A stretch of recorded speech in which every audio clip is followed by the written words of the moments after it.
Hello everybody, and welcome to a Core Set 2020 ranked draft here on the channel. Now before we dive in, I do want to remind you that if you enjoy this video, you can help me out by remembering to hit that thumbs up button and subscribing to the channel to join our community here on YouTube. Leave a comment if you have any questions or comments about the draft or the gameplay, and flick that little bell icon if you want to make sure to catch all of my future uploads. If you are going to be buying cards, you can support the channel while buying cards by using the affiliate link that is in the description and in the pinned comment below. And if you would like to directly support the channel, you can do so via the Patreon, patreon.com/NicolaiBolas. But with all that out of the way, let's dive right into our draft. And we open up one of my favorite personal favorite rares in the set, Villa's Broker of Blood. This card is a ton of fun. It's super expensive, but once you get it into play, you basically win the game. You just draw tons of cards. Sure, your opponent might kill it sometimes, but a lot of the time you just end up running away with value and winning the game.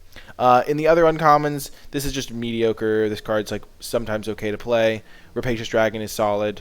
In the commons, the best ones are Silverback Shaman followed by Winged Words. But when you open a Villas, taking a Villas is always a good time. It's going to be fun. It's going to lead to some cool deck building, and we're just going to take it and see what happens. Here we kind of want to lean towards either a blue-black control deck or a green-black deck that can build around ramp to some degree. And unfortunately, the cards in this pack do not lend themselves to any of those archetypes, really. The best card for like a blue-black deck would be a Metropolis Sprite, which is just significantly better than the Cerulean Drake, especially in the best-of-one format. Bloodsoaked Altar kind of needs a decent amount of setup, but it sometimes can work as well, especially if you are going to prioritize Sanitarium, Skeletons, and things like that for maybe a black-green deck that's going for value. So I could definitely see taking that. Mystic Forge, unfortunately, is not super good. It can cast colored artifacts, which is kind of cool, but it doesn't really have enough artifacts in the set to be worth it. The best common in this pack is definitely the Goblin Smuggler, but I think Metropolis Sprite is kind of defensible because blue-black pairs better as a Villas deck than red-black. That being said, I think I am just going to take the Bloodsoaked Altar. It keeps me in black for Villas, and also now I can prioritize those Skeletons a little bit higher and potentially build towards a late-game Villas deck. Risen Reef is definitely very tempting here. I could splash it if I play like green-black. I could also splash it in a blue-black deck, potentially. It's just objectively the most powerful card in this pack. It's definitely better than a Chandra's Outrage. Again, I don't really want to pair these cards into black-red. Sedge Scorpion's alright, but not as good in Arena Best of One specifically because people are running so many bows. So I think I am going to take the Risen Reef here. Even if I don't end up with a very splash-heavy deck, I could definitely see this being a key player and a very strong card regardless. And now there's a Tomebound Lich, moving me back towards a blue-black deck that would potentially splash green for a Risen Reef. If I have a controlling enough deck, I could definitely see Tomebound Lich being quite good, and I think it's better than the next best option in this pack, which I think Raise the Alarm is probably the best common in the pack. Close with Ember Cat. We've definitely been seeing a lot of red, so maybe I should just have transferred into red by now. But I think we're going to take the Tomebound Lich and try to stabilize towards this controlling deck. And now there is a Gift of Paradise, which would help with the ramp for my Villas. And I wouldn't mind being black-green, splashing blue for Risen Reef and Tomebound, maybe. The other option really is Blood Burglar, which is just a 2-drop that can help you stabilize early by gaining you some life that helps you then pay for Bloodsoaked Altar, have a high life total for Villas. So Blood Burglar is definitely a consideration here, but I think that Gift of Paradise is going to be more important. It can help me splash blue if I end up wanting to do that. It can help me ramp for Villas, and black-green is a good home for Bloodsoaked Altar in general. So I think we're going to just take the gift. And now there's a pretty... I was going to say pretty clear pattern matcher just because a lot of the time you can get multiples. Blade Brand is also a nice card, but I think we're just going to take the Dismal Backwater. It gets my mana very nice if I do want to play black-green. It can just give me nice little fixing for a Risen Reef or a Tomebound Lich if I do end up wanting to splash those. And overall, I think Dismal's just a little bit better than Pattern Matcher because if I had some multiples already, I might consider it. Even though I'm relatively likely to get some multiples, I just think taking the Backwater here is really nice as a way to help me with my splashes. And now I can take Octo Prophet as a just solid 4-drop, and I could just move back towards blue-black straight up. I don't have to splash green. I'm not going to play the Gift of Paradise. And as a splash card, I'm not going to splash Risen Reef if I'm not playing a green deck, I don't think. But taking Octo Prophet as just a solid 4-drop and then building towards a late-game control deck is also a great option. This is a really tricky pick. The main considerations are Soul Salvage and Gift of Paradise. Soul Salvage because it is just a really nice grindy card in my potentially grindy blue-black deck. Gift of Paradise because it can, once again, be a nice little ramp source for my green splash. But I don't think I've been seeing all that much green, and this is a very late soul salvage, so I think I'm just going to take that and then probably just play straight blue-black. And now Moat Piranhas can help me stabilize with my great late game. I can then sacrifice it to Blood-Soaked Altar later, so I will end up being able to get an attacker out of it. So Moat Piranhas is exactly where I want to be. And now a negate. I don't mind main decking a negate. Bone Dash, it's okay to main deck one of these. Sometimes definitely better than Convolute. Undead Servant, pretty low opportunity cost to pick one up here. Befuddle. I guess we'll take the Duress. And we're in pretty good shape. We're going to be playing blue-black. I don't think we're going to bother with this green splash at this point. And we have a lot of good cards for our archetype. Unfortunately, our rare doesn't go into our deck at all. Neither does our uncommon. The best one, of course, is Chandra Novice Pyromancer, but we did pick up a Murder, and hopefully we can wheel this Sanitarium Skeleton, which would be excellent in our deck. Audacious Thief is also a nice card, but we definitely are looking for Murder as a way to help us get to the late game, kill problematic threats that might be able to pressure us past our early defenses like Moat Piranhas. Also, Murder works well with cards like Bone Dash, because you're holding up your Bone Dash, and then you can cast your Murder if they don't cast anything worthwhile. Rotting Regisaur is definitely an interesting card. It's not necessarily at home in a control shell, but it can still do good work. I think it's probably the pick over second Soul Salvage. That is really close. The thing with the 3-mana 7/6 is it can sometimes just kill your opponent on its own. Like, it doesn't need other pressure. It doesn't need other threats. You can just kind of play your Rotting Regisaur. Maybe you have a Murder hanging out in your hand, and then it just wins you the game on its own. And discarding a thing like Villas and then Soul Salvaging it back once the Rotting Regisaur dies is also an option. I think it's more reliable than taking like a Soul Salvage or a Moat Piranha. So I think I'm just going to take the Regisaur, though I kind of just want to take the Soul Salvage here. I'm not really aggressive at all. I have like my 1/2 drop is a Moat Piranhas. I don't really have early aggression. I have a 1-powered 3 drop. I think I'm going to take the Regisaur because I am going to be putting such priority on to Sanitarium Skeletons that I think I'll be able to get there. And now a Blood-Soaked Aerialist is a pretty clear pickup. I will be looking for some of those Blood Burglars to help me gain some life regardless. Dismal Backwater is a combo with it. Tomebound Lich is a combo with it. And overall, just a very solid card. And now, interesting kind of between Gravedigger and Gorging Vulture, but Gravedigger is definitely the pick here. Even though I don't really have any self-mill to go with my Soul Salvage, just getting a Gravedigger is really good value and can potentially just enable a lot of good things later on down the line. There is another Moat Piranha, so I could potentially end up with several Moat Piranhas, which could really just stabilize my late game. And if I don't end up getting any skeletons, I might just get rid of the Regisaur from the deck. That's also just an option. All I missed out on was a Soul Salvage. And now I got another Soul Salvage, which is perfect. I definitely would rather have that than Bloodfell Caves. And 2 Soul Salvage is really my limit anyway. Interesting pick here between Yarok's, Fenlurker, and Bone Splinters. It is looking like we are going to be a heavy black deck, so a double black card is not that much amiss. Bone Splinters can be a really good removal spell, especially if I am prioritizing Sanitarium Skeleton. But since my deck is already so reliant on Sanitarium Skeleton, I think I am just going to take the Fenlurker, get another great creature to recur with my Soul Salvage. Like, getting back Fenlurker is just even more value. And Bone Splinters won't be that good unless I get things like Skeleton. And since I don't have any right now, I'm not going to take a card that's only really good if I get the Skeleton. And now we can follow that up with another Yarok's Fenlurker or a Gorging Vulture. I think the Fenlurker is just significantly better, though. Gets me a lot of value and can oftentimes trade. And again, it's really good with Soul Salvage. I wouldn't mind getting a Gorging Vulture. It helps me dig through my deck to work with my Soul Salvages. But overall, just getting solid 2-drops that also combine well with my Soul Salvage is great. And now I do pick up a Gorging Vulture. I'm really happy to get this. It has combos with my Aerialist. It has combos with my Soul Salvage. It has combo with my Gravedigger. An Undead Servant if I get enough of those, so I'm very happy to get a Gorging Vulture here. And Skeleton, booyah, we got this. Oh my gosh, what? There's an Audacious Thief? I think we're actually going to take the Sanitarium Skeleton over the Audacious Thief. Not only because we just have a... I just think it's... Oh man, this is so tricky. Because we have so many combos with Skeleton. We have the Regisaur, so that you can just keep this in play for 3 mana every turn. We have Tomebound Lich to loot away Sanitarium Skeleton. We have Blood-Soaked Altar to sacrifice with it. We have... a Gorging Vulture. I think the Skeleton is just doing more for our deck than an Audacious Thief. And sure, Audacious Thief is great. It's got good value. But our deck is not really an attacking deck. Our deck is a very defensive deck. Our deck is going to be playing like Moat Piranhas on turn 2. Not really looking to pressure the opponent with Fathom Fleet, Cutthroats, and the like. And our Audacious Thief is just going to sit around and not really do much. Whereas our whole deck kind of works towards a more controlling game plan. And we really need to pick up at least 1 Skeleton and hopefully 2. We did get that Soul Salvage back. Epicure of Blood is another option here. Just to have a bigger creature, and I think we will just take that. Sometimes you just need a bigger slightly bigger creature, and we are not going to play more than 2 Soul Salvages. And I guess we'll take a Stone Golem. Sometimes you get a couple of renowned weaponsmiths that want to play that. Boneclad Necromancer is a definite upgrade over the Epicure of Blood. We'll take a solid removal spell, but we're not going to play it. Another Epicure. Okay, so our deck going into pack 3 is looking quite good. And we keep things going with a Boreal Elemental or a Bone Splinter. So let's look at our removal suite right now. Currently we have 1 Murder. And that's pretty much it. We don't really have any removal spells to speak of.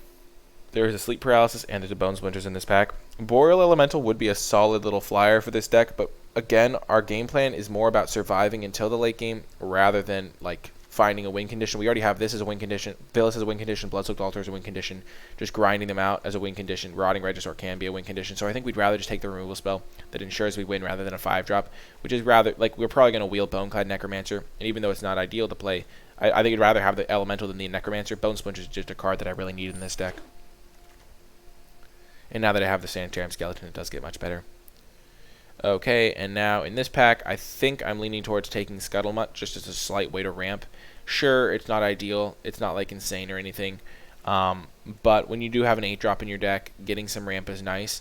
And taking it over a Moat Piranha seems very solid to me.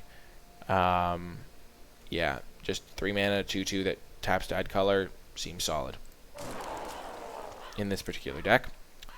Now we can pick up a Cloudkin Seer, just a nice little 2-for-1 here. I really wish we could pick up a Vampire of the Dire Moon. That would be great to stave off early aggression. Gorging Vulture number 2 would be great. Bone Splinters number 2 would probably be okay, but Cloudkin Seer has just got to be the pick. It's a 2-for-1 built into a creature, and that's just fantastic. Definitely the pick. Oh my, this is the hardest pick of the draft so far. Scholar of Ages is fantastic in this deck. It gives me yet another win condition. It loops really well with the Soul Salvage that I have. And, yeah, basically, that's just pretty unbeatable. You just do Soul Salvage, get back a Murder and a Scholar of Ages, and you just loop that. There's also a Tomebound Lich number 2, which is just another fantastic value card, though Cloudkin Seer is probably just better than Tomebound Lich, in all honesty, as just a straight-up 2-for-1 when you play it, whereas this just loops you a card. Gorging Vulture is another card I wouldn't mind having, but I think mainly the pick here is between Cloudkin Seer and Scholar of Ages. And I think I'm going to lean towards taking the Scholar of Ages here. I already have a little bit of self-mill. I already have decent late game, but having one more card to just win me the late game is really nice. Then I have 3 kind of big payoffs in the late game, which seems quite good to me. I would love another Cloudkin Seer, but I think the Scholar of Ages is just irreplaceably good and is definitely, not definitely the pick. I would not fault someone for taking Cloudkin Seer here. I would not fault someone for taking Tomebound Lich. Actually, I kind of would fault someone for taking Tomebound Lich over the Cloudkin Seer.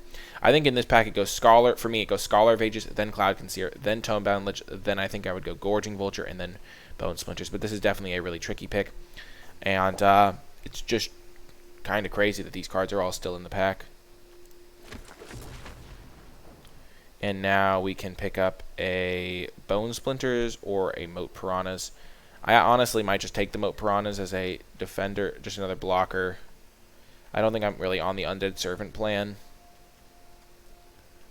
I don't think I'm playing Bone Dash either. I think I'm going to be going 10-7 in favor of black to consistently enable my Fenlurkers and stuff.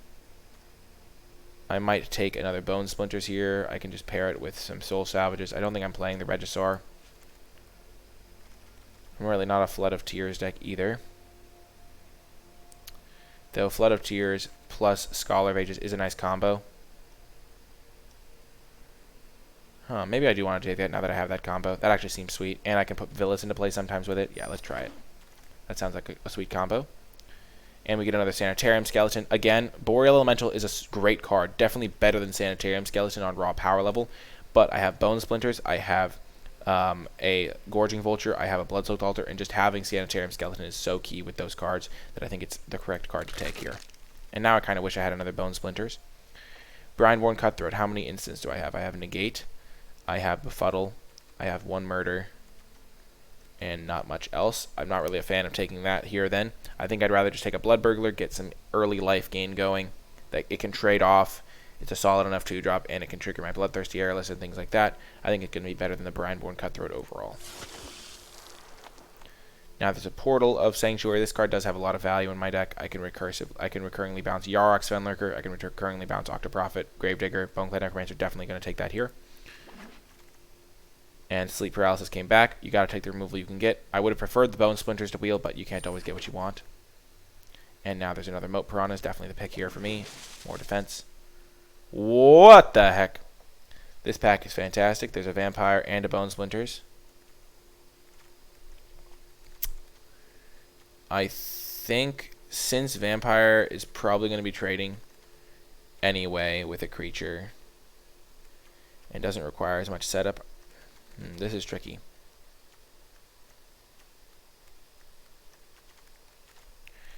The Vampire is definitely a very good card. But I think I'm just going to take the Bone Splinters as another sorcery to get back with my Scholar. And just works well with the Sanitarium Skeletons too. This is a really tricky pick though. Vampire does a lot of work. I'm just kind of worried about bows is the problem. Yeah, let's just take the Bone Splinters. And now we get the Epicure. And the Servant came back anyway. Okay, let's build this deck. Ooh, last pick Befuddle. Okay, that's pretty solid. Okay. Okie doke. So our deck is seeming pretty good to me. Of course, we must change the card style. If we look at our picks, we definitely have some cards that could be adjusted. I like all these 4 guys as our win conditions in a way. The 2 Skeletons, 2 Bone Splinters is nice. We have good early defenses. We can probably cut the negate. We have enough removal that we don't need to worry about that as much. We can probably cut the Scuttlemutt. Our deck just seems a little bit better than that, even though we do have this 8-drop to get into play eventually. We have this Befuddle that we could probably cut. We have 1, 2, 3, 4, 5 instants and sorceries other than the Befuddle. So Scholar of Ages does have a reasonable number of targets. Portal of Sanctuary might just be too slow and dirtily. It has combos with my Yarok's Fenlurkers, with my Cloud Conceer, Tomebound Lich kind of, Boneclad Necromancer, Scholar in a way, but I think it might just be too slow. Like, our deck thrives in the late game. We have a couple of cool loops to set up. I kind of want to try out the Flood of Tears Scholar loop because that's really awesome. Because you bounce all of your guys, including Scholar of Ages, then you get back Flood of Tears. I guess that's an extra card. We're going to get rid of the Befuddle. Blood Burglar is also tempting to get rid of. We're not really an attacking deck. Yeah, let's just get rid of it. Even though we do have synergy with Bloodthirsty Aerialist, I think we have enough. We have Gorging Vulture. We have Dismal Backwater. We have Tomebound Lich, and that's probably enough. We don't really need all that much synergy. I like the Octoprophet as a way to scry me into my late game cards. But yeah, this deck is going to be our final build for now. Let me know what you think of that in the comment section down below, and I hope you stay with me for the matches with this sweet deck. Hello and welcome to round 1. One thing to note that I did change is I elected to play 9-7, 9 Swamps, 7 Islands, 1 Dismal Backwater in my mana base instead of the 8-8 that had been recommended, but this hand is definitely a keeper. We have our Aerialist plus Tomebound Lich combo. Lich can loot away one of our Moat Piranhas. And we definitely start with Swamp here because we have Yarok's Fenlurker in our deck, and we'd probably want to play that on turn 2 if we can.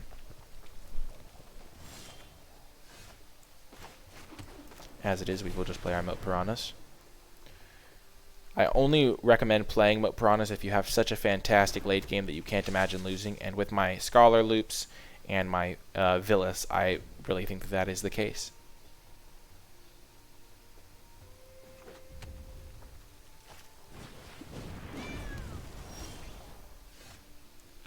Okie doke. I think we're going to lead with Cloud Conceer here. Try to just find our land drops, give us more options for future turns. And then next turn we can play Tomebound Lich to loot away this extra Moat Piranhas.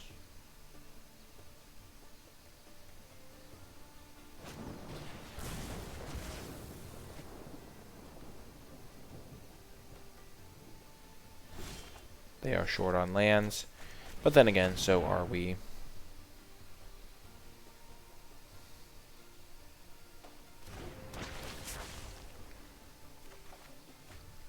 We're probably going to ditch the Bone Splinters here. We can get it back with our Scholar of Ages. And, yeah, we don't need 2 Bone Splinters at this point.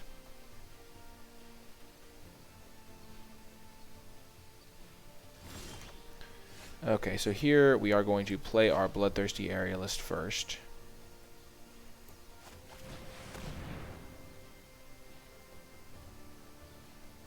So that when we attack with our Tomebound Lich, we trigger it. If they're willing to trade this plus a shock, we're willing to accept that trade.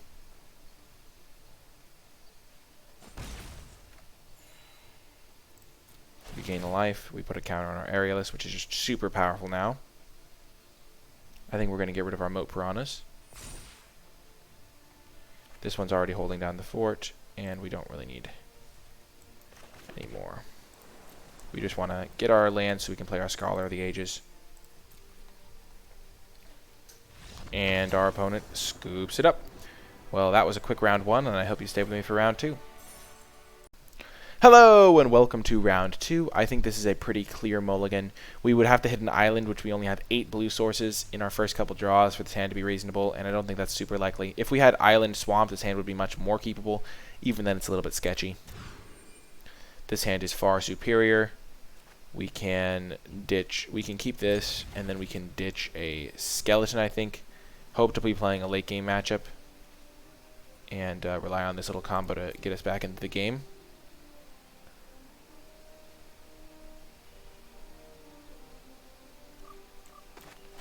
It's definitely an interesting hand, though. I think keeping this combo is reasonable, especially with Octoprophet to scry us into more lands. But it's definitely rough against Scorch Spitter deck. I wish we had the skeleton now. Thank you, skeleton. You have returned to us. Best draw ever. Completely shuts down the Scorch Spitter. We are just on fire. We would ideally loot away the Flood of Tears anyway.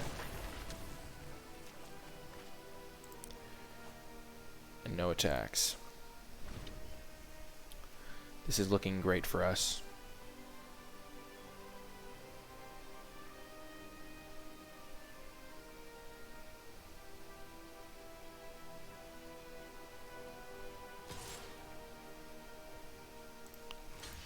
If they spend their turn pumping this Packmastiff instead of deploying a new threat, I'm fine with that.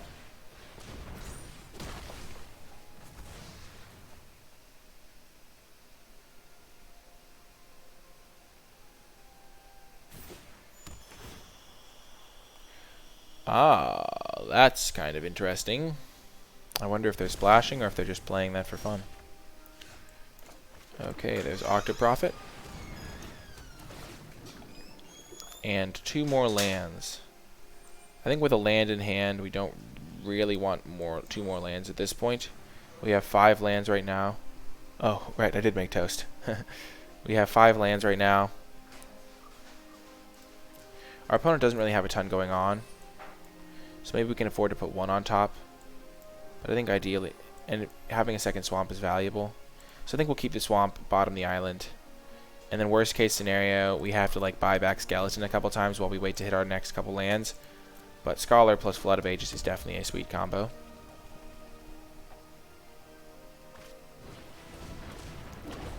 Okay.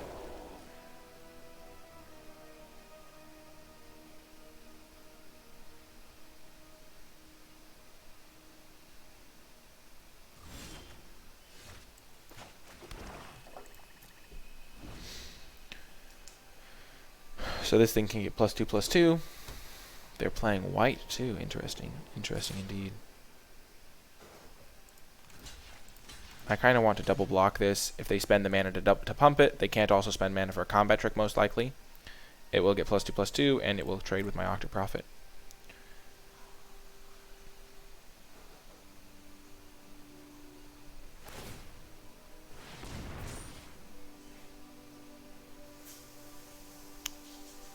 Oh, they also have God's Willing. That's fine with me. I can just chump this for a while.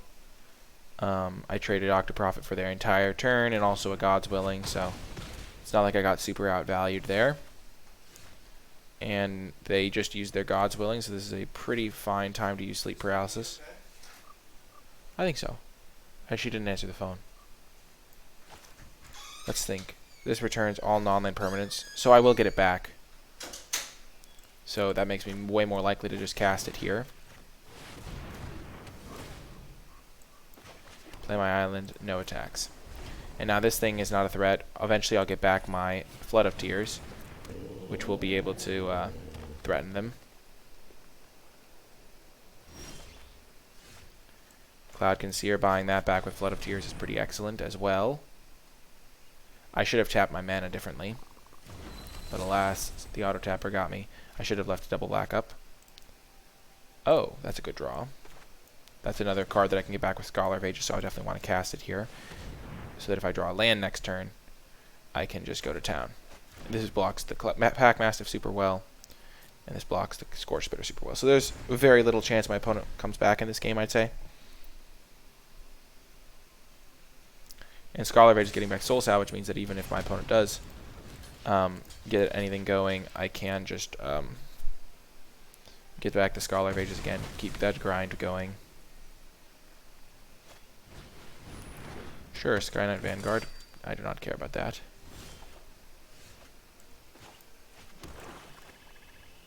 I think Scholar of Ages is a fine play here. Get back my Soul Salvage, get back my Flood of Tears.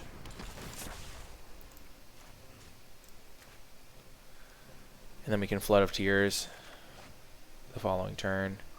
Though I think we might just want to deploy 2 threats this coming turn. We'll take 1. Definitely blocking.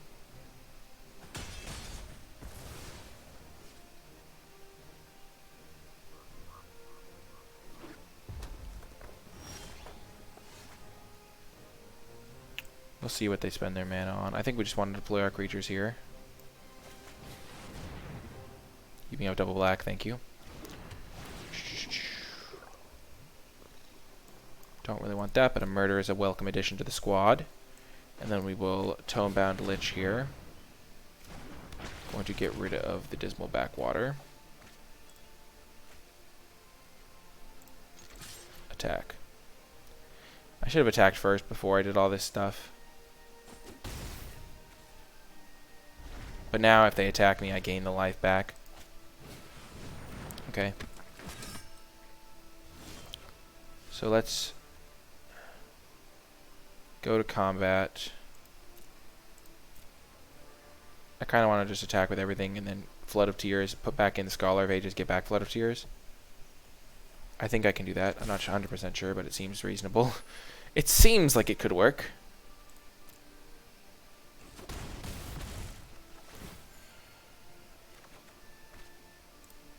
Get rid of that. I just want to see how this interaction works.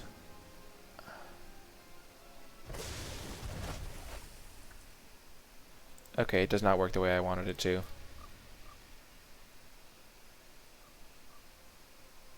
Because that's part of the resolution. Well, we'll just put back in Octoprophet then. Don't really want Gorging Vulture either. Well, it was worth a shot. It was an interesting one for sure. Yeah, so I guess the way it works is that this resolves after...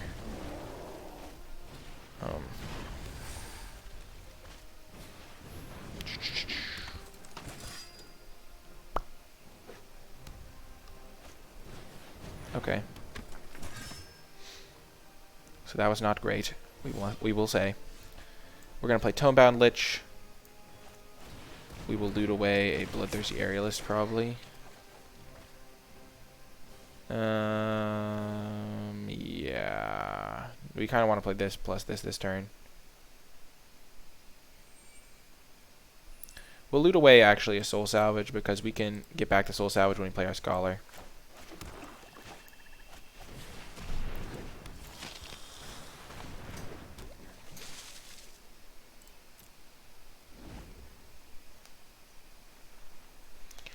So next turn we can...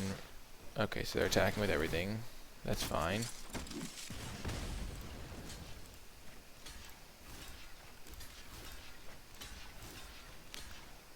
Let's block like this. Gives me pretty reasonable defenses. they have Inspired Charge, sure, they trade across the board. But then I just murder a Sky Knight Vanguard. Okay, they have a shock, sure.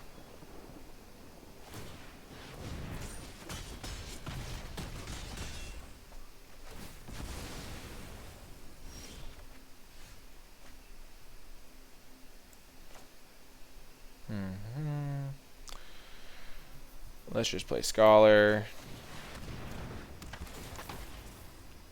Flood of Tears, Soul Salvage.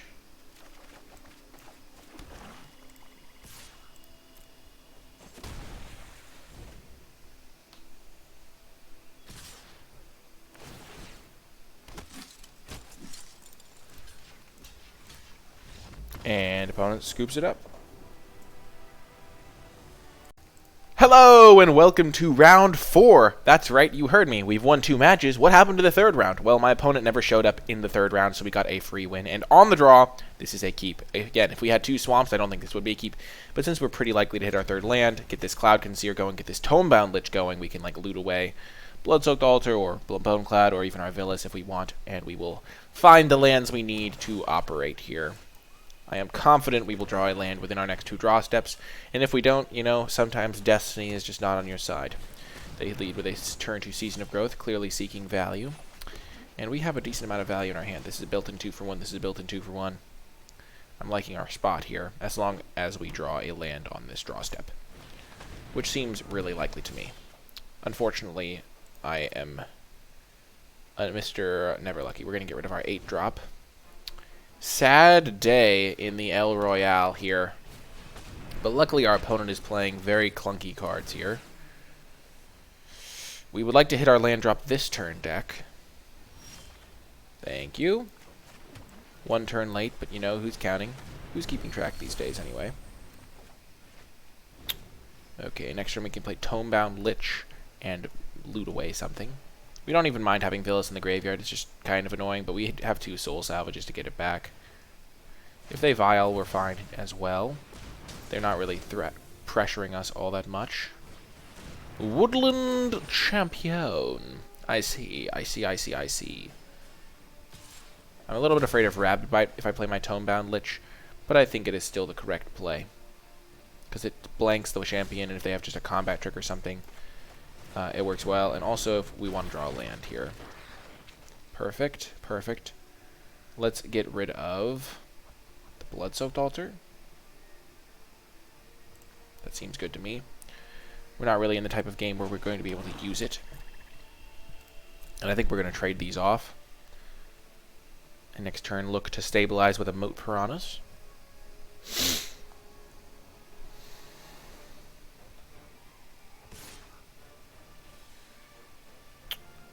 I think I'm going to go no blocks here. The reason being, it looks like this is blanking this. It might be good to get an attack in and just gain a life. And also, I don't want them to just have a second Undead Servant before I've stabilized. Because if they do have a second Undead Servant, which you only put it in your deck if you do have more Undead Servants, logically, I would rather take a moment, get myself all stabilized up, and only then proceed with the utmost caution, as they say. Like, I want to get another 3/3 in play to stop the tokens that they'll inevitably make. I think we're going to play Moat Piranhas and Fenlurker this turn, and this tap land, so we will be able to attack. Which is important because the attack is because the Moat Piranhas is going to blank the Woodland Champion regardless. Gaining a life is not irrelevant, and being able to loot is also quite nice.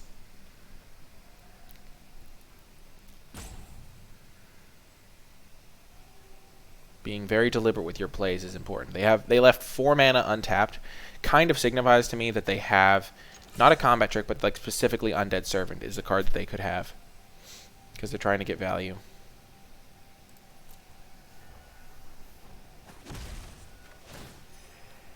And just dealing that extra point of damage is so good. Well, this unlocks a lot of extra options for us, because now we could just play Boneclad Necromancer, get rid of a Cloud Conceer or a Villas. I don't really want to do that because those are really good cards to Soul Salvage back.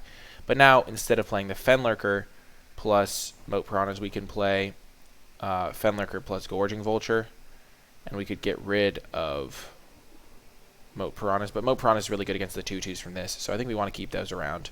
We could get rid of Bone Splinters because we do have the Murder. I think that makes sense. We also don't really have any creatures that we want to sacrifice. Then we play this. Play the Fenlurker.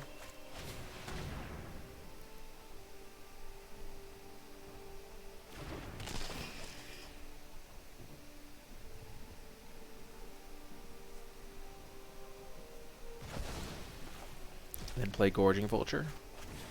I think this is what I like in this spot. It could have been correct to just play the Tapland Moat Piranhas anyway. Well, we did not gain any life from the Gorging Vulture, but it saved us from drawing 4 lands. We had 5 lands in a row on top of our deck. That's actually kind of funny. Again, if they attack here, I do not think we block with Undead Servant. I don't think we block with Woodland Champion. I don't think we block the Woodland Champion either. Because Feral Invocation kind of blows us out here, and there's no real reason to. We're at 10 life. We're safe. And we're going to be able to start holding up Murder. Okay, Feral Invocation, that's fine by me. We can use Murder on their guy. Keep looting.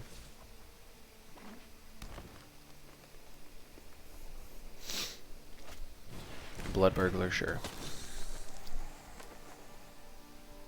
It really depends on what we draw here, but I think holding back the Tomebound Lich is also defensible here.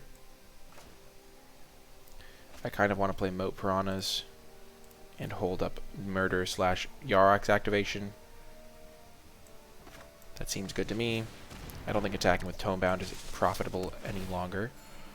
And now I wish we had that Bone Splinters instead of a land, but that was only because we because we drew a land.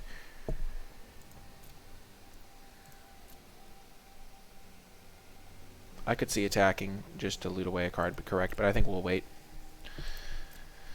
The question is, what is the card that they scribed at the top? Knight of the Ebon Legion. That is probably going to have to die or be killed with a Murder or blocked with a Tomebound Lich.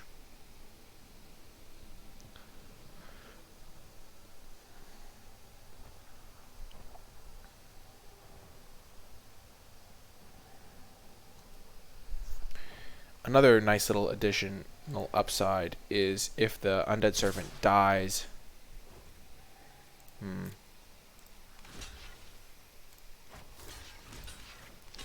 These seem like solid enough blocks. They'll go for a pump spell on this guy, which is better for us because then they won't gain life with this.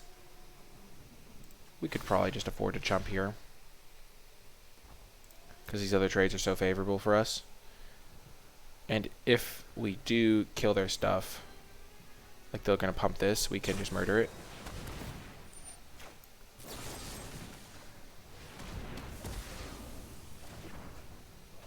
So they only draw 1 card instead of 2. We eat their 2/2 with our 3/3. They get a scry. Okay, Flood of Tears. Interesting, interesting, interesting.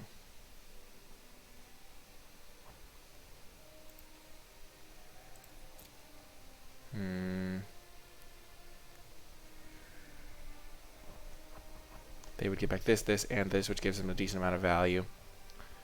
So I think what we're going to do here is just attack for 1. Gain a life. Then play the Necromancer and exile a card. We just want to start going through our deck a little bit faster too.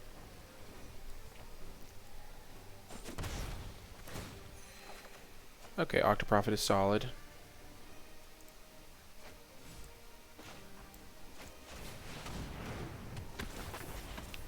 Exile Woodland Champion.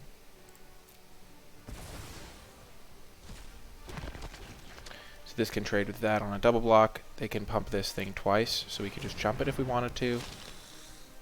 But they just play it out. They're like, okay, we're fine. We're fine with these trades.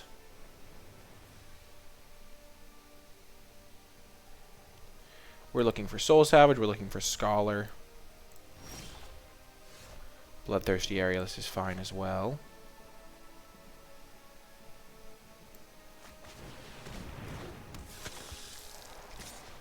They can't stop the life gain.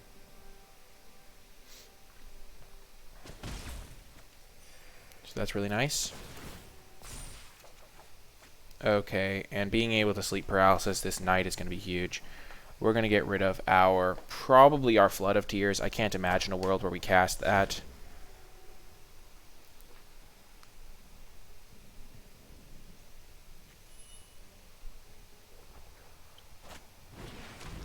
Okay, they get to take our sleep paralysis. But that's fine.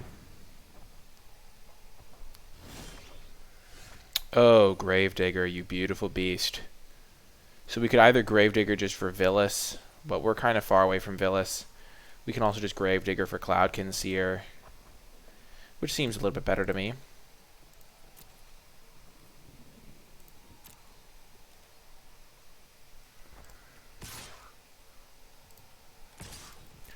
Just attack with these two guys. We'll leave back the Gorging Vulture still.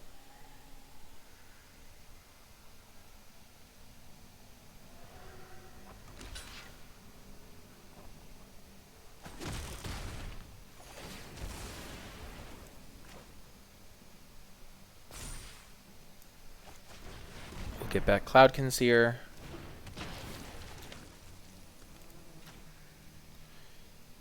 And then next turn we can scry into drawing if we draw land. Otherwise we can just scry if we want.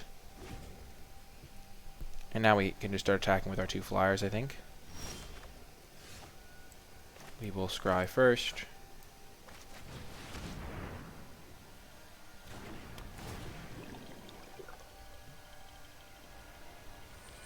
We don't want either of those. We want soul salvages and the like. Well, they know what we have in hand, so there's no point in those kind of tricksy things. Hit them for 6. Set up lethal next turn, I think. Though I don't think we'll go for it. It's just a little too risky. Soul Salvage is such a good draw. Oh my gosh. We can get back our Villas and Tomebound Lich.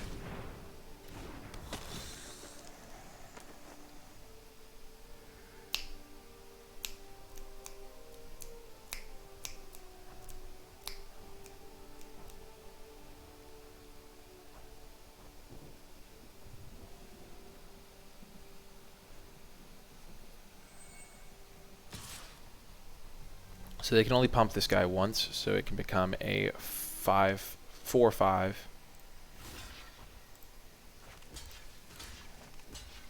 Let's block like this. And now when Gravedigger dies, we can Soul Salvage Gravedigger back. I think we'll Soul Salvage back Gravedigger and our Tomebound Lich.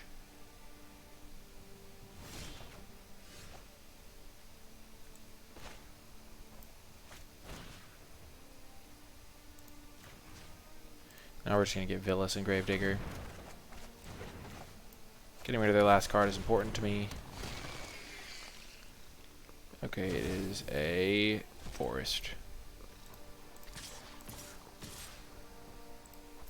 We are very safe here. We're going to be able to play...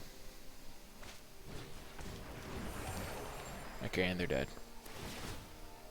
They can go up to 7 max. And we're going to be able to play Gravedigger next turn anyway.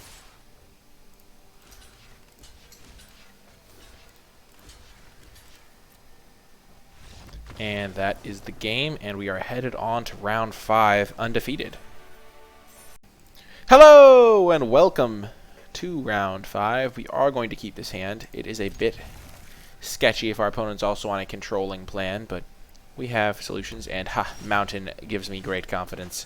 And turn 1 Skeleton is a fine draw here. Keeps us stable. And we are out first, deploying our threats ahead of the game. Black-red is definitely a matchup where you want to have your blockers out. Get in there, Skeleton. Should have attacked first, but it's no big deal. And I feel shamed. Oh gosh, they have a undead servant that they milled. That's not ideal. Unfortunately, this is a flyer. That's why I felt shamed. But we can sleep paralysis it. No big deal. They exile Audacious Thief. That is fantastic news for me. Or maybe it's terrible news, but it seems good for me.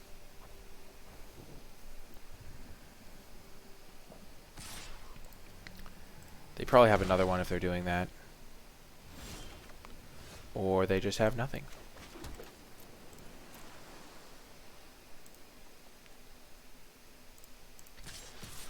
So it looks kind of as if they have like a murder that they're holding up because they did nothing. They discarded a 3-drop.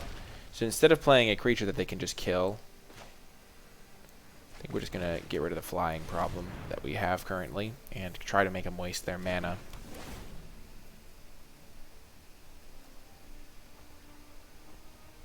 Like, what do you murder here? Okay, they have shock. Sure. I feel like they have murder, though.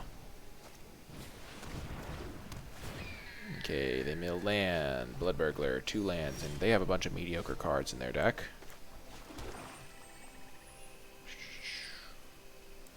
We're just going to get Scrying beginning. Don't want those. At least not right now. We would rather draw gas. We want pure gasoline. And if they do kill the Octoprophet now, we have this Soul Salvage to protect. And Soul Salvage getting back Fenlurker is a lot of value. Okay, Undead Servant. But we have these 3/3s to kind of deal with these tokens.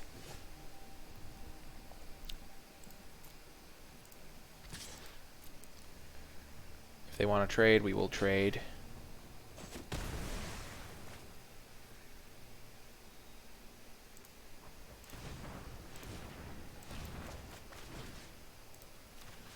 Get back our 2 creatures. And Fenlurker them. Slowly eking out value here. Get rid of a removal spell. Yeah, they have all spells in hand, so making him get rid of a spell is quite nice. They might have another Undead Servant. But these 2/2s don't really do much. Yeah, sure. 2 2/2s. So they have a bunch of 2/2s, but like the 2/2s cannot get through my wall of 3/3s. I'm actually super happy with how I have played it by sleep paralysing their Grasping Vulture. Okay. Those seem like a great order because I can Tomebound Lich, discard a Sanitarium Skeleton, and then Bone Splinters the Scourging Vulture with another Sanitarium Skeleton. I have 3 3/3s to deal with their 3 2/2s.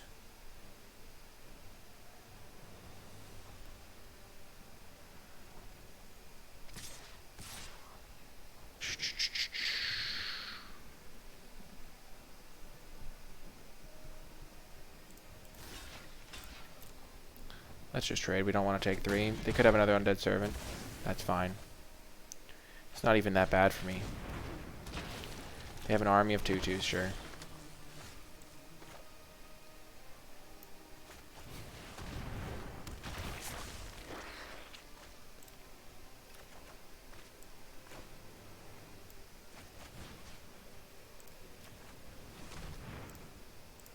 But now I just have my 2 skeletons. Start eking out value. I have a bunch of 3/3s. I have a 1 point of extra life to work with, which is quite relevant.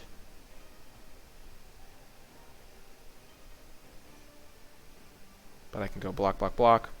Take 6, 9. Gain 1. Go up to 4.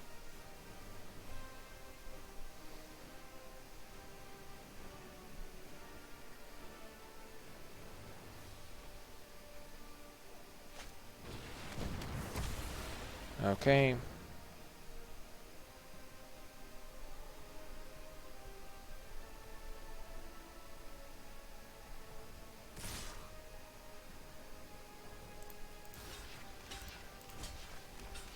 Eight, 9, 10, 11.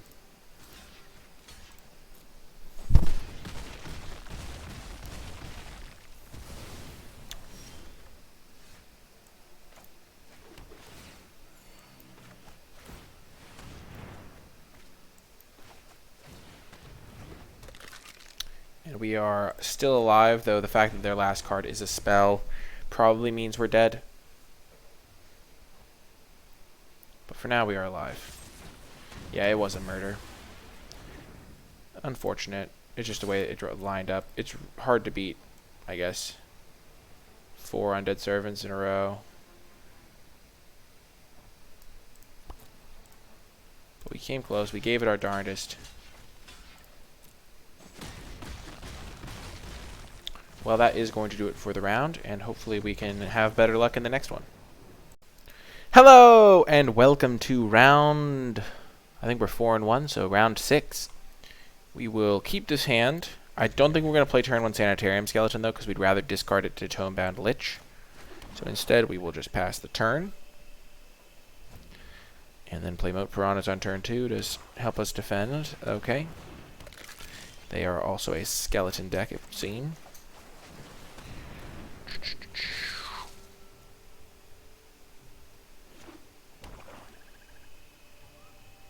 They don't have Blade Brand, that's good to know.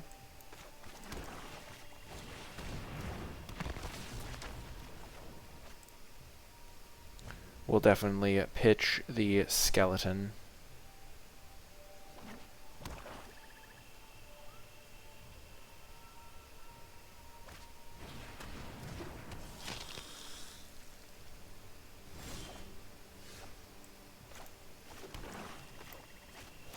We're just going to get our skeleton into play now.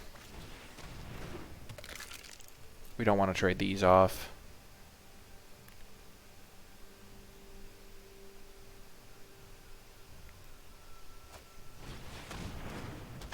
Ye old Audacious Thief. They're light on lands, it looks like. Which kind of signals to me that this is a decent enough play. Tapping this down, stopping them from getting their extra lands.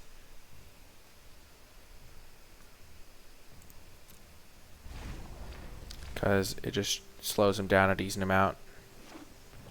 They do hit a land, but it is not their second color.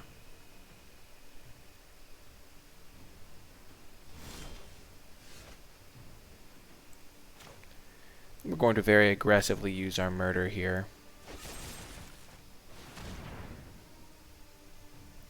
Because we want to start attacking with Tomebound Lich.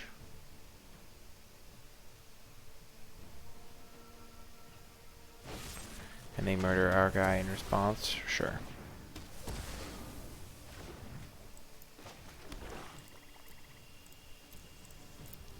Soul Salvage at this stage is not super valuable.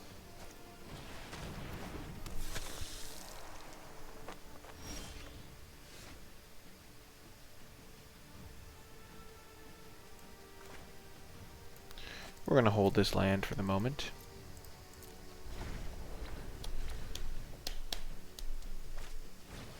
We will definitely kill that Audacious Thief with our Bone Splinters.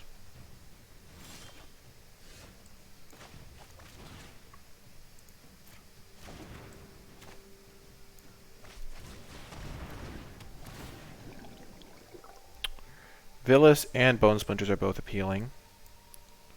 So we'll keep both of those. Because we are at 7 lands, remember?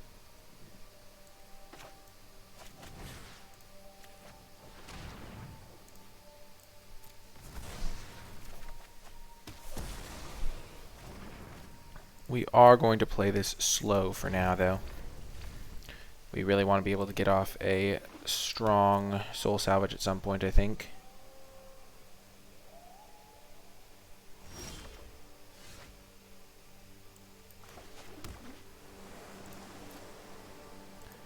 And we're going to actually hold this skeleton as a defense against Fenlurker.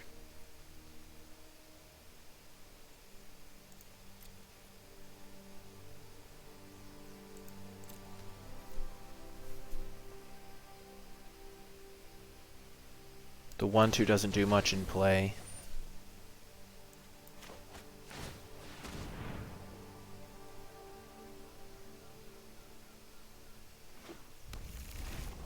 So they're red-black.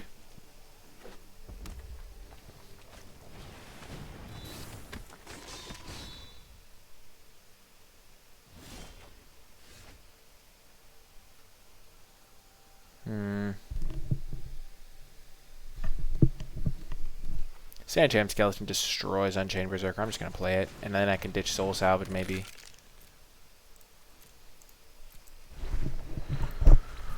I just wanted to have more options on what to discard if they did have a Yarok's Fenlurker, but now that I know that they're red-black rather than blue-black or green-black, I'm much less inclined to think they have Yarok's Fenlurker.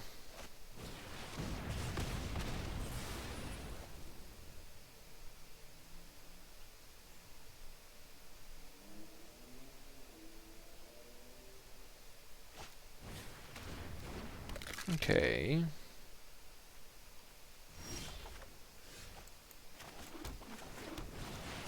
My deck has 22 cards. I liked it better when you could just see it without the little pop-up, but you can't always get exactly what you want. And now we have the Soul Salvage in case they do have a murder.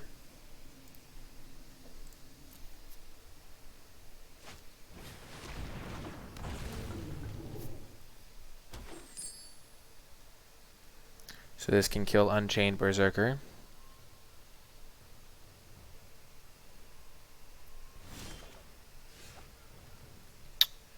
So I think I want to Bone Splinters the Dragon. I'm going to start by killing the Unchained Berserker, though.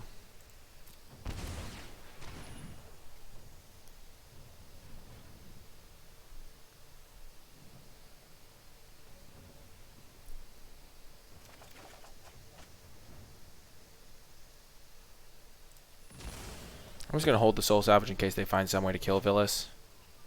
Play land. Bone Splinters the Dragon.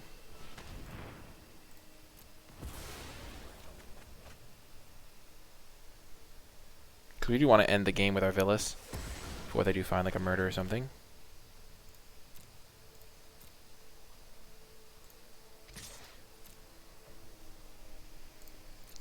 Then we'll play our second Moat Piranhas.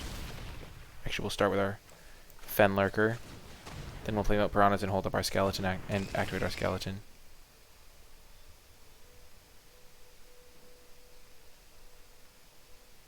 They have a Disfigure.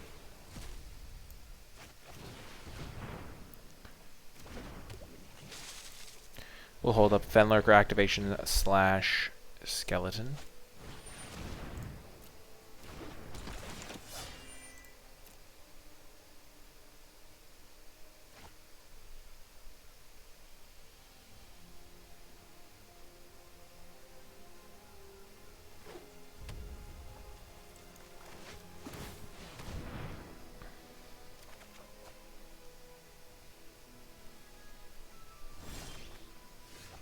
Okay, so we can spend 4 life and draw 4 cards to kill a Blood Burglar.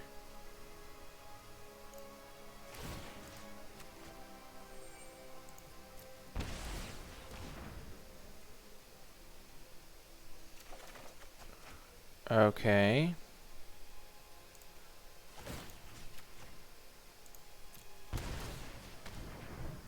Okie doke. So we have our Blood Broker to attack. We'll just attack.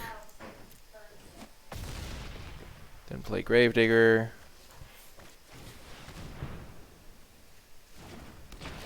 Get back Tomebound Lich.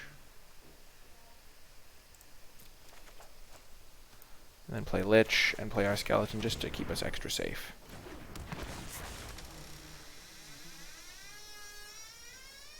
I will note, it is not optional.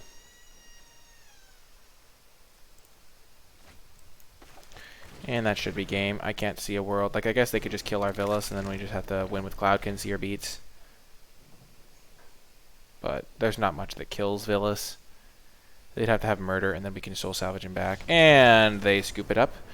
We advance to 5 wins, and I hope you stay with me for the next round. Hello, and welcome to round 6. We have... Actually, round 7. This is probably keepable.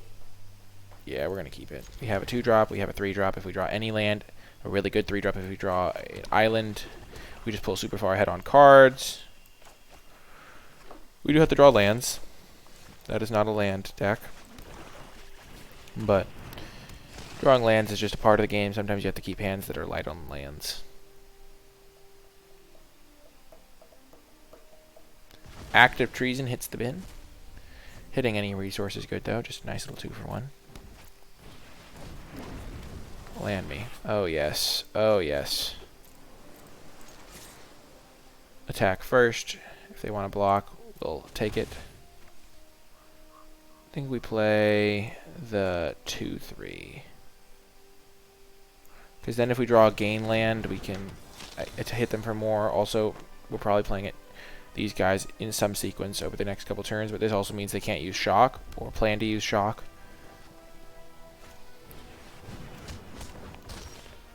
Okay, let's Cloud Conceer it up. Look for Sleep Paralysis for this Lavakin. Well, we hit that land. That was good. So we will Sleep Paralysis Lavakins, which means we don't really want to chump it or trade with it or anything. We'll just take their hit for 4.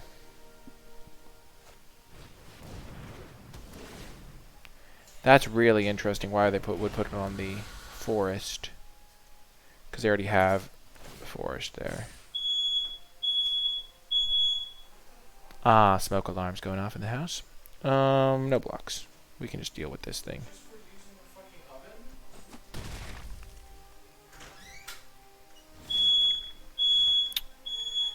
Okay. They could have 2 cards in their hand. So if they play both next turn, this Yarok gets way worse. But I think it's better to just Sleep Paralysis now. If they do deploy 2 cards, we can snipe their last one.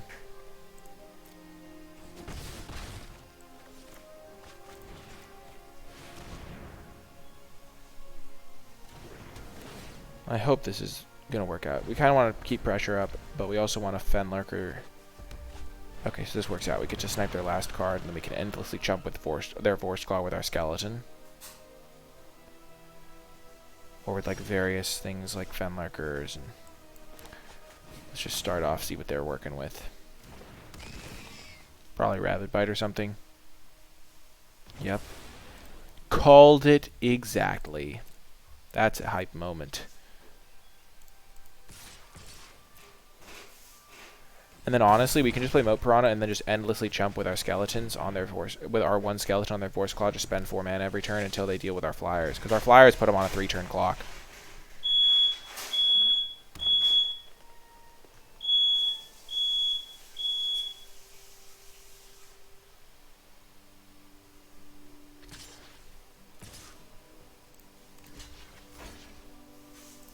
I could even just play Moat Piranhas and then triple block this next turn.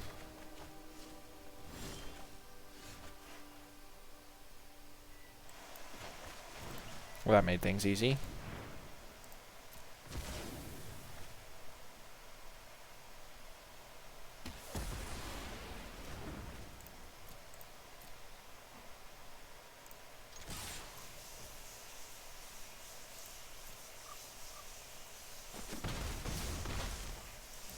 I think I should have attacked with this thing first.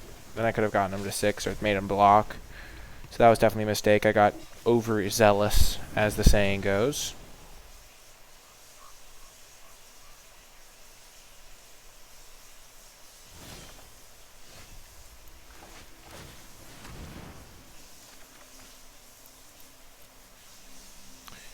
So we almost have them dead. If they don't draw an answer this turn, we've got them.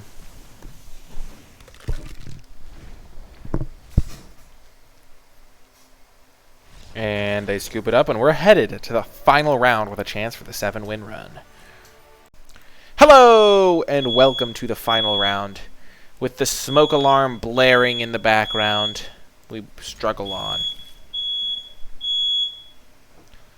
I have high hopes for this hand. It's definitely a keep. We have our Cloud Conceer, our Bloodthirsty Aerialist, a couple of late-game tools.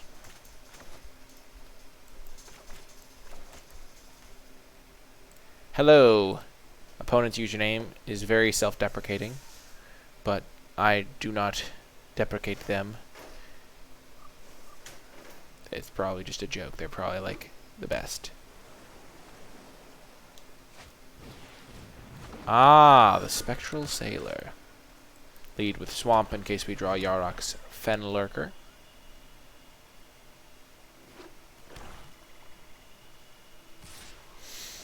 Opponent with the No Fear turn 1 Spectral Sailor. Oh, goody. Always fun to face off against a bow deck.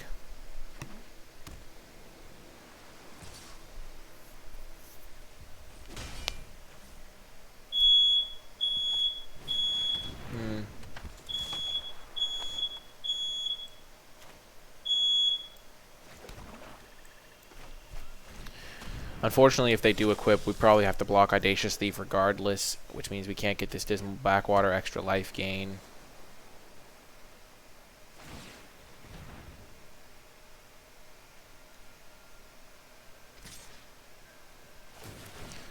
This is definitely irritating. But you gotta do what you gotta do.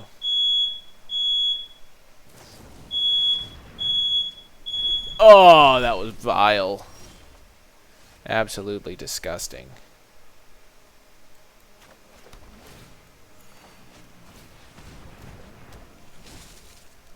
Disgusting play. I'm really scared of this Spectral Sailor. We have some removal, but I wish we could just kill it easily.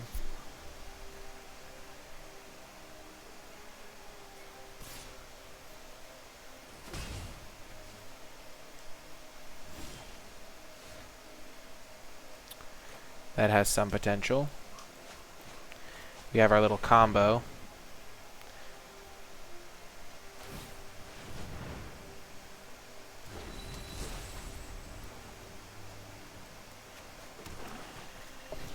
So next turn we can play Bloodsoaked Altar, sacrifice a 1 toughness dude. Make a 5/5. Then just keep doing that until we win.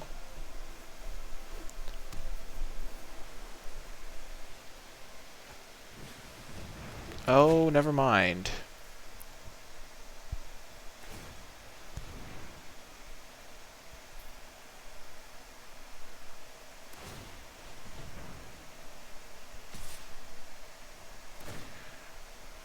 Just mowing me down.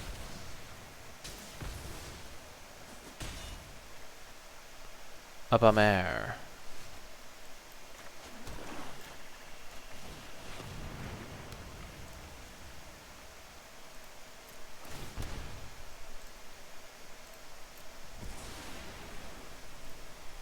Let's hope that this is good enough.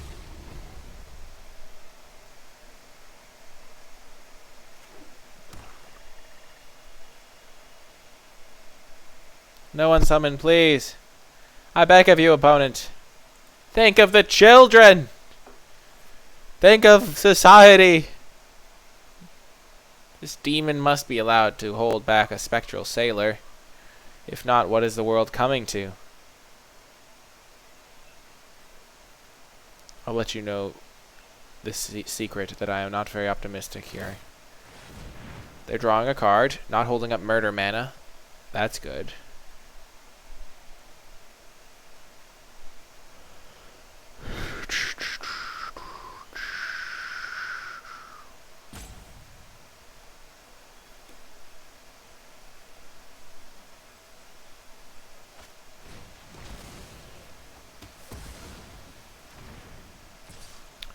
Well, they did sacrifice a real creature there.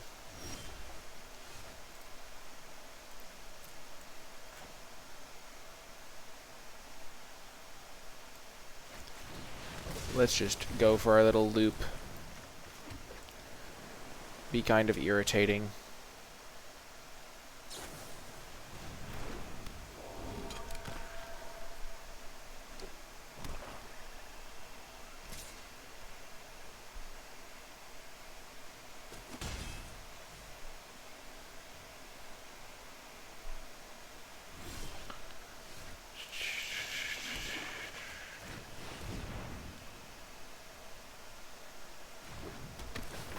We need to find a removal spell for this stupid Spectral Sailor.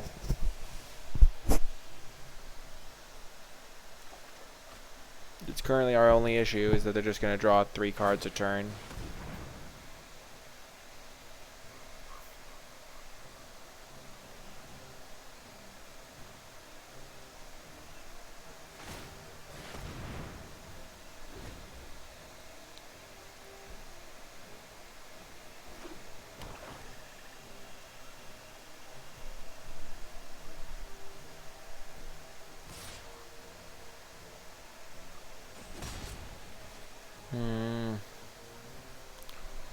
We're just gonna keep drawing. We need to kill this.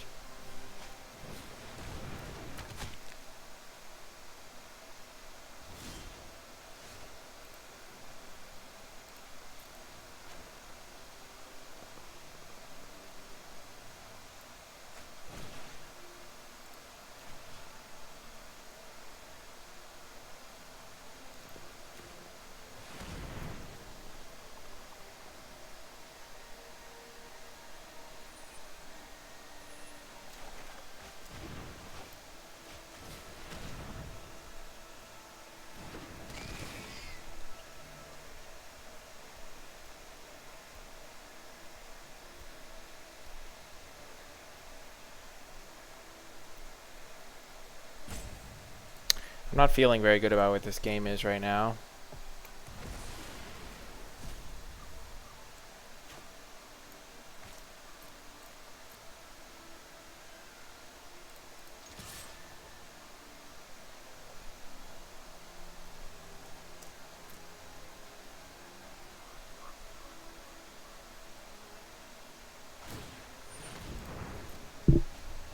I think they have murder, maybe? I don't know.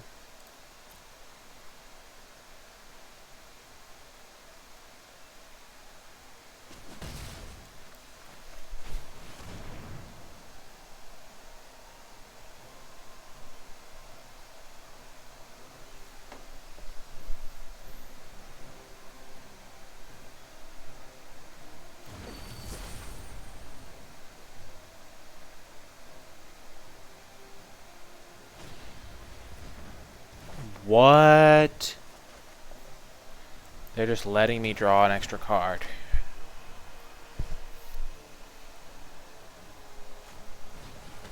Okay.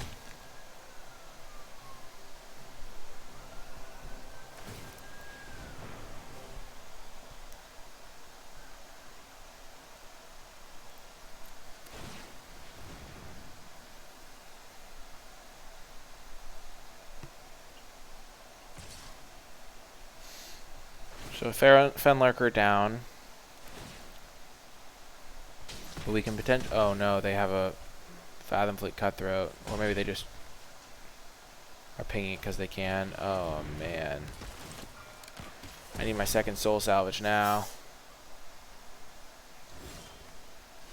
There's the murder.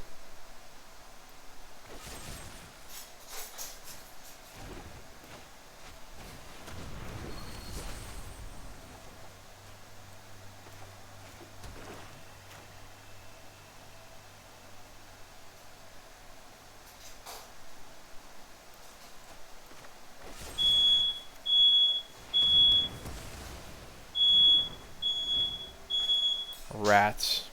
This card was really bad for me. I think my only out is to draw Gravedigger or Soul Salvage.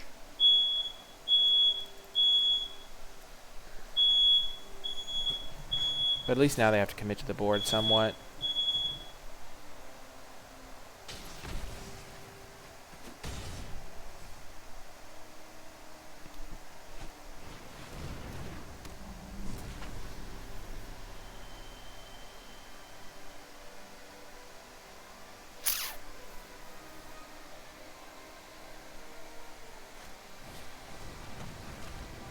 Gosh darn it. Oh, that's unbelievably bad for me.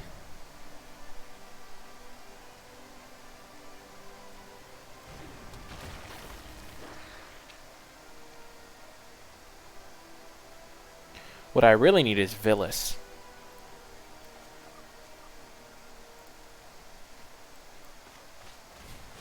And this will stabilize me. Like, sure, they'll get their Spectral Sailor. Then Villas can just take them down. We have 7, 8, 9, 10 lands, so we can play it and then ping their Sailor.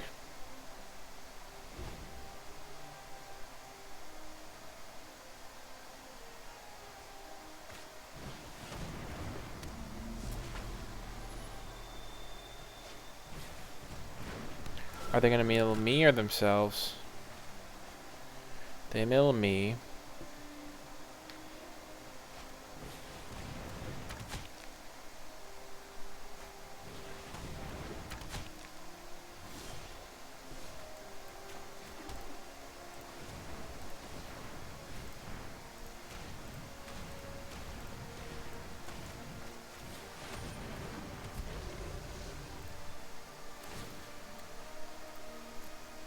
If we draw a Bone Splinter's Skeleton,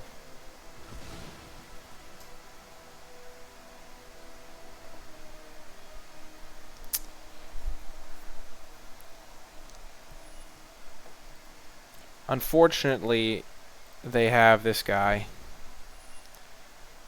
But I do have another Soul Salvage up my sleeve.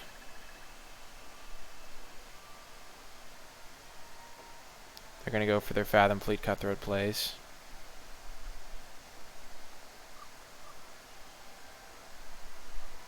We're going to have to go to a Precarious 4 to draw 2 cards.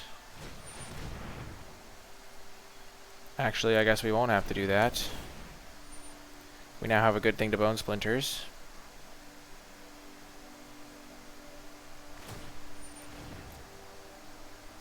Blue and black don't really have a ton of reach outside of Agonizing Siphon.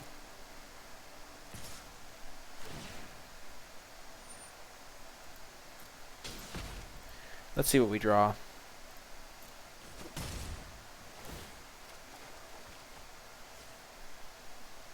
That's fine. Those are fine draws. I don't think we want to go to below 4. Sure.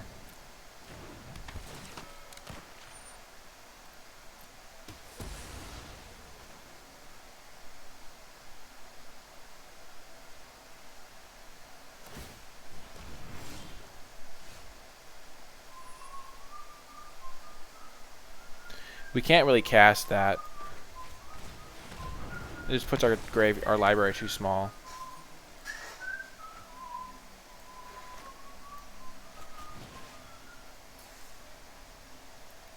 Get back Scholar and Moat Piranhas.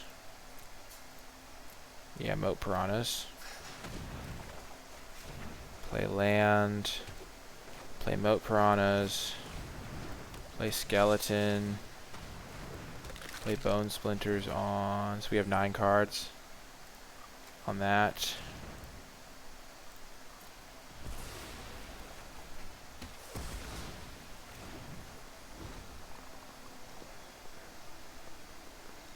And now Scholar can get back Soul Salvage and Murder. Or just double Soul Salvage. Oh dear, they have triple bow.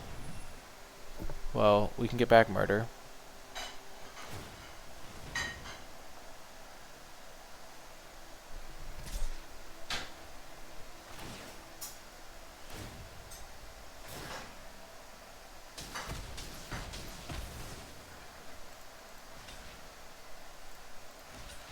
Block.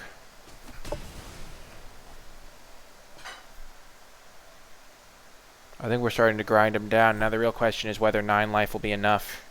I mean 9 cards in deck. Oh, that's fine. That is fine for me. We can murder that.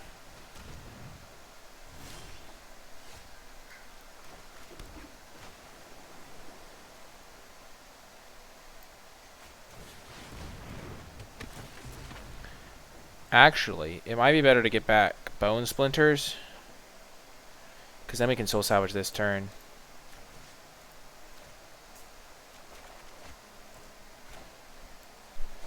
Oh, thank you so much. So we will kill Boreal Elemental.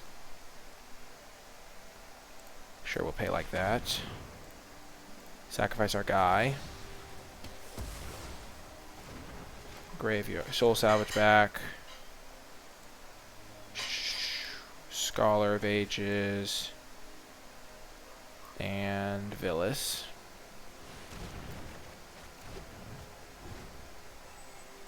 We're getting there. We have stabilized.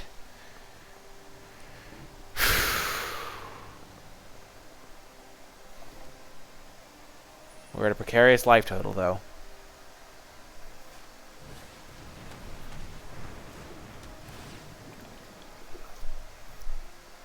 Maybe I was supposed to get a creature other than Villas.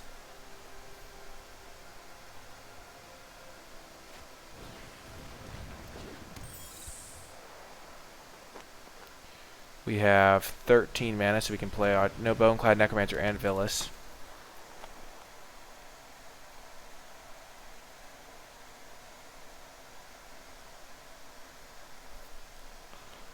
Oh, we also have 13 for the sickest play ever. We can Scholar of Ages into Flood of Tears.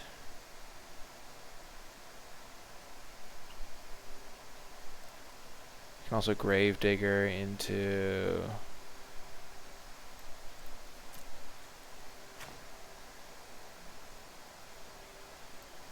Maybe in the process we can pick up a Murder. Flood of Tears, Murder.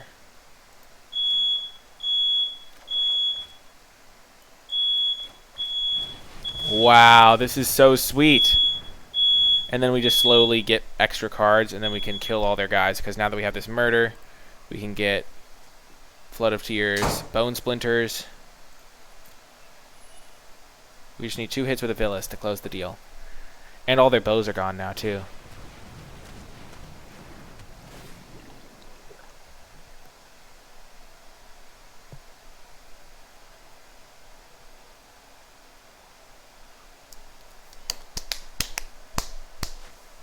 Okay, Audacious Thief. Okay.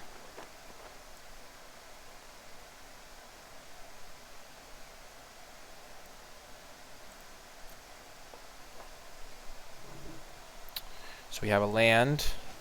We have 6 cards left in deck, so we still have a tiny bit of time. They have 3 bows, so we want to hold up our Murder. We can play Gravedigger, Boneclad, and hold up Murder.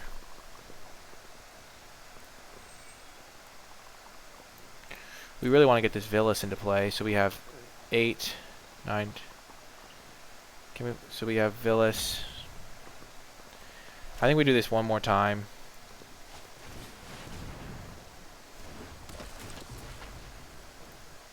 To get this Bone Splinters.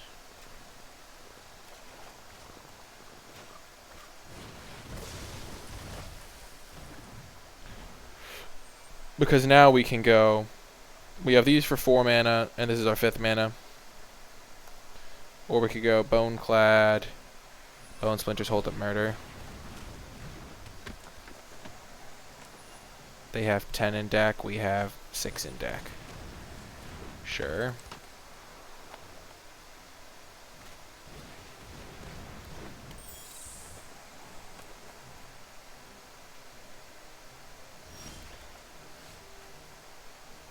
So we have Villas plus Octoprophet plus Murder. So this is, we have 14 mana. This is 8. We really want to get this guy into play. 8, 12, 13. 4, 8, 13, 14. I like that.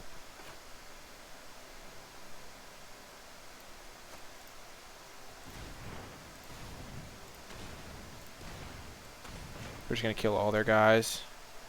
Except for 1 Audacious Thief.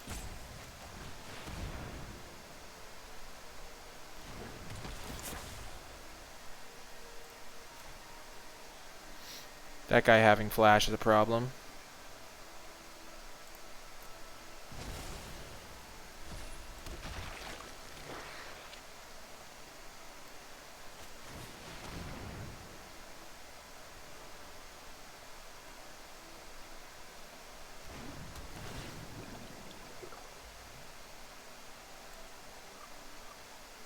Honestly, a land is not that bad for me here. Meanwhile, this guy's kind of useless.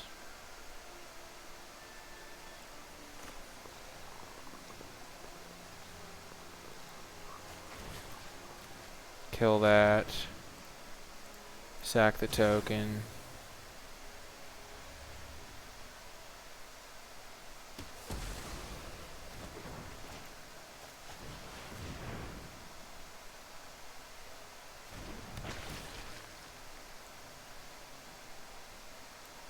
Bloodthirsty Aerialist.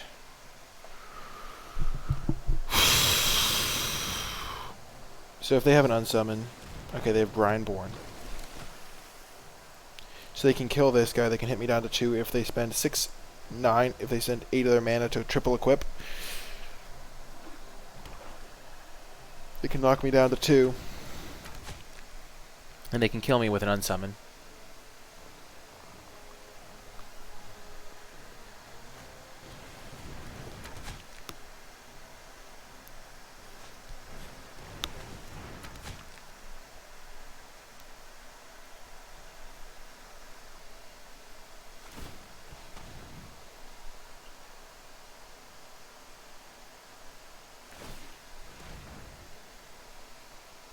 Rats. It would be so sweet if I won this game. They're holding up their blue mana for an unsummon to win the game.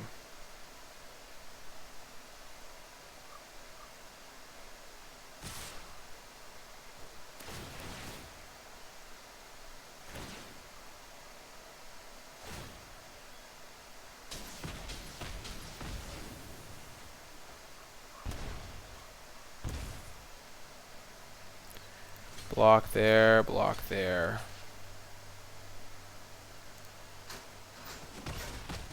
I'm at 2.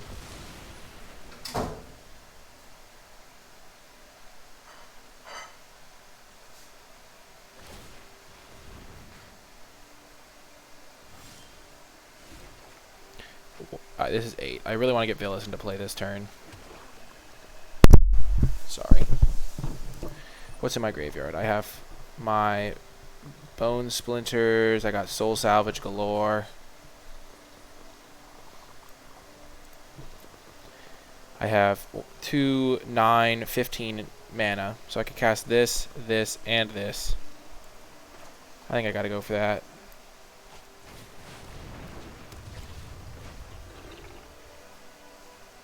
Wow, Auto Tapper screwed me. I cannot believe it. I have been playing this whole game, and then Auto Tapper just does me dirty like that. Why would it tap 5 swamps to cast Vilas? Why? I guess it can't. Yeah. It tapped 5 swamps.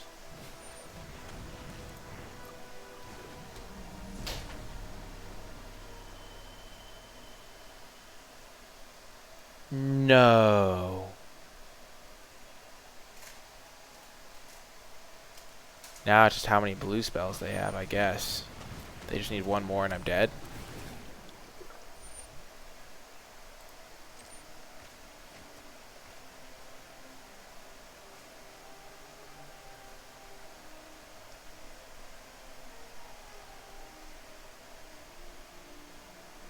Don't do me like this. Don't have another blue creature.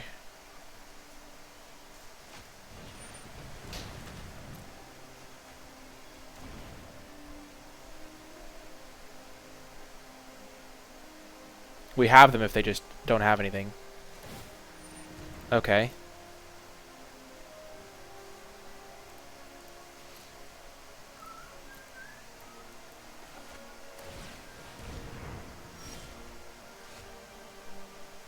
So we have 1 card left in deck. We can Scholar of Ages.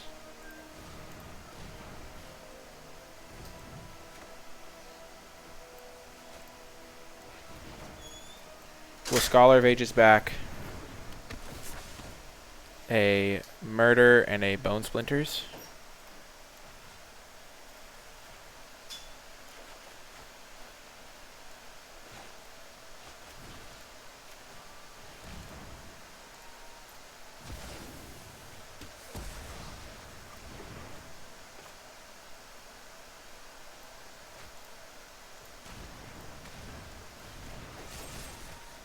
Murder the Octoprophet. Combat. Boom! We get the win! Oh my gosh, what a game! I can't believe we won that. That was absurd. The Scholar loop actually came into play. Scholar plus Flood of Tears, like, slowly grinding out that extra value. That was absurd. I cannot believe we got the win.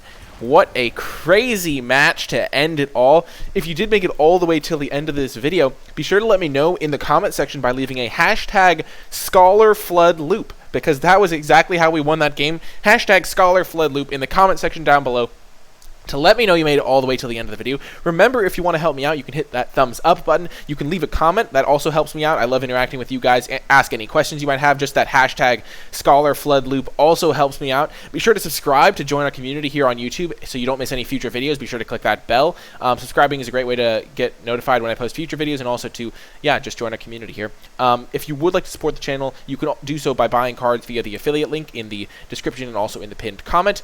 And, yeah, like the video, share the video, subscribe, and if you would like to directly support the channel, you can do so via the Patreon. Patreon.com/NicolaiBolas is the place to go. There's a link to that in the description and in the pinned comment. It's a place you can go for bonus content if you do enjoy my stuff and you want to give back to the channel. As my way of saying thank you, I do produce bonus content on Patreon each week, and one of the perks for being a patron is if you support $10 or more per month, you do get put in the credits. So thank you so much to all of my patrons that support at that level. Thank you so much to all my patrons that support at every level. I really do appreciate you guys. Thank you so much for making it to the end of the video. I am so glad that you made it, and I'm so glad you enjoyed it. Thanks so much for watching. I'll talk to you guys in my next video.